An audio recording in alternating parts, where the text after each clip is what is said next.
আজকে এক ফসলা মানে একবার সীমাদি সব জামা কাপড় কেচে গেছে, আবার আমি দুনিয়া জামা কাপড় কেচেছি। মানে কালকে এদিকে বসে গেছে ভেন্ডি ভাজা, মানে ভেন্ডি আলু ভাজা, এদিকে বসে গেছে ডাল। মামামের একটা বই অর্ডার ছিল, সেই বইটা এসছে। এখন বেরিয়ে দাঁড়িয়ে আছি।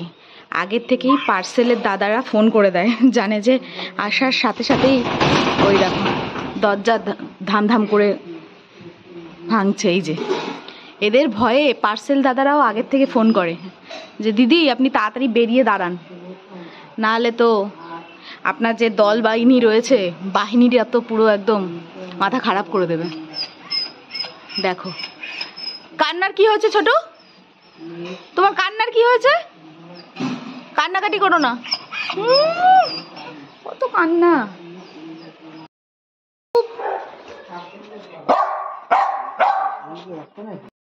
মামামের একটা বই অর্ডার ছিল, সেই বইটা এসছে। Good morning everyone, welcome back to my channel to a new blog. আশা করি তোমরা সবাই খুব ভালো আছো। বাজে এখন সকাল 10টা, তো এখন থেকে ব্লগটা স্টার্ট করছি। আই হোপ কি তোমাদের এই ব্লগটা দেখতে ভীষণ ভালো লাগবে। সো চলো ব্লগটা স্টার্ট করা যাক। আজকে সকাল সকাল কাজকর্ম করে জাস্ট শুয়েছি। এবার অনলাইনে মামামের একটা বইয়ের অর্ডার দেওয়া ছিল, তো অনলাইনের দাদারা এখন কি করে, আমাদের বাড়ির সামনে আসার মোটামুটি 10 মিনিট আগেই ফোন করে দেয় যে আপনি বেরিয়ে দাঁড়িয়ে থাকুন, কারণ আমাদের আসার আর আমাদের বাইকের আওয়াজ পেলে আপনার সেই দল বল বাহুবলীর মতন ছুটে আসবে। তো তার জন্য আগের থেকে ফোন করে দেয়, মানে যদি বেরিয়ে ওদের কামড় টামড় দেয় এইসব ভয়ে আর কি। তো যাই হোক, যেই ফোন করেছে আমি আবার বাইরে গিয়ে দাঁড়ালাম। আর ছোটু কি করে না, যেই ফোন আসে জানি না ও কীভাবে বুঝতে পেরে যায়, মানে ফোন আসার সাথে সাথে ও বুঝে যায় যে কিছু একটা ব্যাপার আছে, মা মনে এখন বাইরে যাবে। কি করে বোঝে ভগবানই জানে।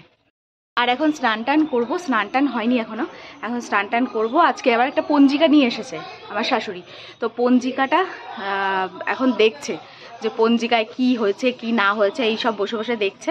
তো যাই হোক, স্নান টান করে তারপর দেখি আর কি মানে কি রান্না, কি ব্যবস্থা, কি হবে।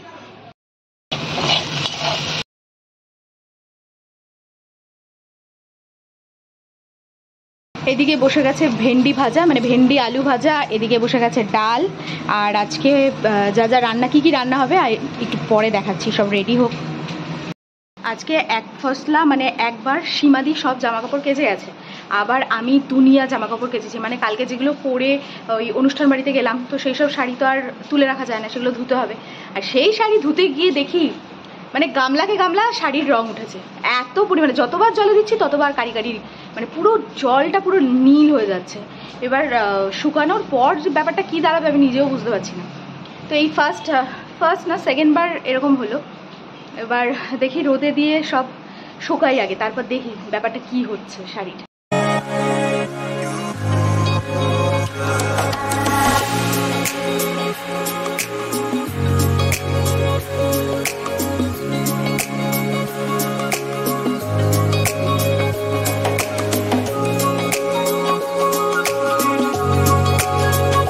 এদিকে কাপড় জামা মেলে আসলাম, আর এদিকে অন্যদিকে রান্না হচ্ছে ব্রেকফাস্ট হচ্ছে এখন রুটি ভেন্ডি আলু ভাজা, এই দুটো আপাতত হচ্ছে। এখন মা গেছে বাজারে, কি বাজার নিয়ে আসে, মানে মাছ আছে আজকে, শোল মাছ রান্না করার কথা, আর সাথে ডালটা, তার সাথে আবার একটা কি আইটেম যেন করবে মা, তো দেখা যাক কি করে। তো সেটার জন্যই বাজারে গেছে, একবারে বাজার করে নিয়ে আসবে।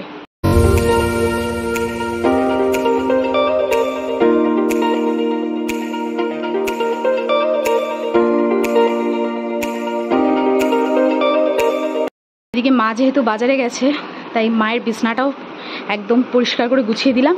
আর ওই সিটটা দেখছো, ওই সিটটা হচ্ছে ওই দুই ভূতি পিসির, ওই আমার মেয়ের দুটো ভূতি পিসি আছে, ওই ভূতি পিসিরা ওই সিটে শোয়ে, তাই মার্কিং করে রাখে, মানে ওই পাশটা আমার মেয়ে, তারপর ভূতি পিসি, তারপর বালিশ, তারপর ঠাম্মু, এরমভাবে ওদের সিস্টেম। তো যাই হোক, বিছনাটা পরিষ্কার করে রাখলাম। আসলে আজকে সকালে একদম টাইম পাইনি, ঘুম থেকে উঠে চাটা খেয়ে আবার একটু পঞ্জিকা দেখছিল, এইসব করতে করতে বেলা হয়ে গেছে। তো যাই হোক, আমি ভাবলাম যে না, বিছনাটা গুছিয়ে দিই, তাহলে এসে কাজটা অনেকটা কমে থাকবে, তাহলে রান্নায় ভালো আরও কি বলবো মন দিতে পারবে, আর টেস্টি রান্না করে খাওয়াতে পারবে। এই হচ্ছে আজকে ব্রেকফাস্ট, রুটি আর ভেন্ডি আলু ভাজা।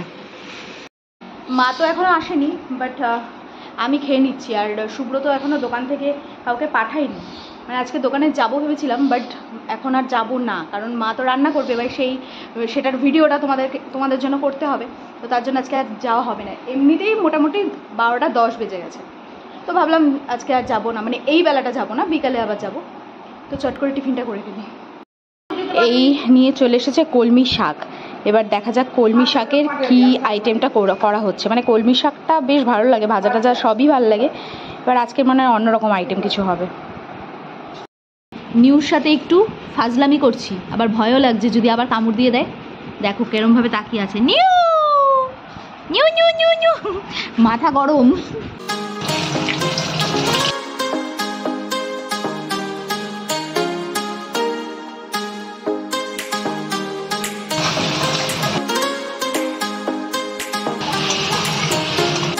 এদিকে শোল মাছের ঝোল বসে গেছে, মানে কষানো কমপ্লিট। এবার হবে কলমি শাক রান্নাটা, আর নিম বেগুনটা ভাজা শুকনো ভেজে যাবে, আর নিম পাতাটা আমরা ভাজবো। তো এদিকে লাটু ছোটুর মাংস ভাত হয়ে গেছে, আর এখানে মটর ডালের বড়াটা করে ফেলি আগে। মা এসে রান্নাটা করবে, আমি আগে বড়াটা করতে থাকি। আর এদিকে নিম পাতাটা ভাজবো, বড়াটা হয়ে যাওয়ার পরে নিম পাতা ভাজবো। এদিকে নিম পাতাটা মোটামুটি ভাজা হয়েই এসেছে, আর একটু এই যে সবুজ সবুজ যে ব্যাপারগুলো, এগুলো আর একটু ভেজে আসলে, মানে আর একটু লাল লাল হয়ে গেলে তুলে দেবো। তো তোমাদের সাথে দেখা হচ্ছে তো সেই অনেকক্ষণ, সেই দুপুরবেলা। খাওয়ার আগে তো আর দেখা করার সুযোগই হয়নি, কারণ ওই রান্না করছিল মা কলমি শাকের ঝোল, তো সেটা দেখতে গেলে তোমাদের অবশ্যই একবার চেক করতে হবে শর্টসে, ওখানে তোমাদের রেসিপিটা দেওয়া আছে। আর কি দারুণ যে হয়েছিল রান্নাটা, মানে কি বলবো, এক থালা ভাত মানে ওই রান্না দিয়ে খাওয়া হয়ে যাবে। তো তারপরে যে শোল মাছটা আজকে হয়েছিল, শোল মাছের ঝোলটাও দারুণ হয়েছিল, কিন্তু মারাত্মক পরিমাণে ঝাল হয়ে গেছে। মানে আমি যখন শোল মাছের ঝোলটা বাড়ছি সুব্রতকে দেওয়ার জন্য, কালারটা দেখে আমার মামার বাড়িতে মানে সেই পুরোনো দিনের রান্নার কথা মনে পড়ে গেল। তো যাই হোক, এখন রেডি হয়ে গেছি দোকানে যাব বলে, এসে তোমাদের এই নিয়ে গল্প করবো, ঠিক আছে? গল্প নয়, সত্যি ঘটনা, কিন্তু সেটা এখন গল্পই মনে হবে, মানে পুরো ব্যাপারটা মনে হবে যেন এখন গল্প। তো যাই হোক, রেডি হয়ে গেছি, এখন বাজে প্রায় 6:30, মাম্মাম চলে গেছে পড়তে, আর আমি দোকানে যাই, আবার সুব্রত যাবে মাম্মামকে আনতে। বাড়িতে আসাও সারা, আর কারেন্ট চলে গেল, এই জেনারেটর এসছে সবে, আর এই ছেলেপুলে কারেন্ট চলে গেলে যা কষ্ট পাচ্ছে বাবা, 2 সেকেন্ড কারেন্ট নেই, আর ভাব করছে কি যেন অস্থির অবস্থা। নিউ, ও আর তোমাদেরকে তো দেখাই হয়নি, আজকে নিউকে সাজিয়েছি, দাঁড়াও চলো দেখাই। লাটু লাটু,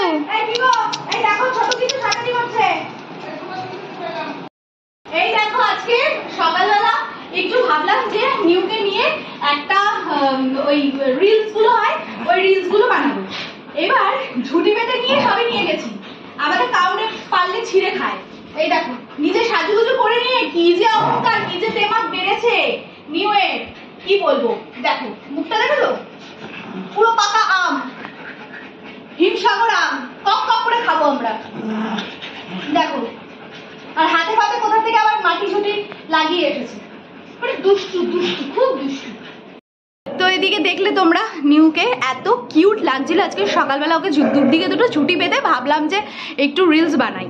ও বাবা, যেই নিয়ে বসেছে কি কামড় দিচ্ছে, ওই ভয় তাড়াতাড়ি করে ছেড়ে দিয়েছি, তারপর আবার লাটুকে ধরেছিলাম। তো যাই হোক, এই জাস্ট বাড়িতে আসলাম, এসে আজকে ফল টল সব নিয়ে এসেছি, মানে কালকে ঠাকুরকে দেওয়ার ফল। মাম্মাম আজকে বললো যে আম খাবে, আর এবারে তো আম বাজারে বিশাল আকাল।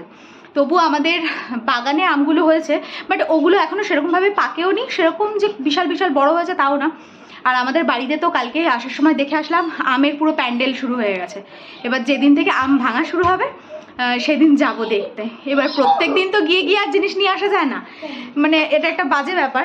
তো যাই হোক, 5-10টা তো ওরা দেবেই নর্মালি, মানে এমনি সময় ওই বড় বড় ক্যারেটে করে দিয়ে দেয়, বাট এবারে অতটা আনা যাবে না, কারণ মানে নিজেদেরও একটা চক্ষু লজ্জার ব্যাপার আছে। আমের ফলন এবারে খুবই কম, আমরা তো সবাই সেটা জানি। তো যাই হোক, এখন মা আমাদের জন্য ওটসটা মাখছে আজকে, তার মধ্যে আম দিয়ে বেশ টেস্টি হবে। আর এদিকে মাম্মামকে খেতে দিয়ে দেবো, আর সুব্রতকে খেতে দিয়ে দিয়েছি। তো এই হচ্ছে রাতের আমার ডিনার, ওটস দিয়ে আম দিয়ে। ওটস আম মাখা হয়ে গেছে, আর আটিটা যেহেতু লাস্টে খেতে খুব পছন্দ, তাই সেই আটিটা আমি নিয়ে নিয়েছি।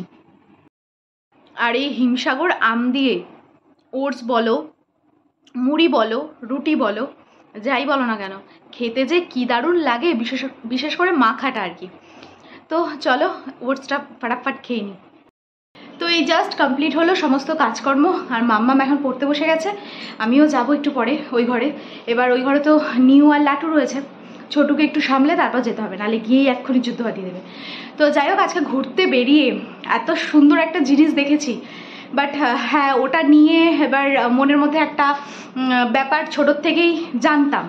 এবার জানতাম মানে কি, ওটা ভুলও হতে পারে, বা যাই হোক, যদি সেটা ঠিকঠাক হয় তাহলে অবশ্যই বলবো, কিন্তু ওই মুহূর্তটাকে ক্যামেরাবন্দি করতে পারিনি, তার জন্য আর তোমাদেরকে বলে লাভ নেই। কিন্তু ওই মনের মধ্যে একটা কি বলবো, দেখার একটা আনন্দ, সেটাকেও চেপে রাখতে পারছি না, এই হচ্ছে ব্যাপার।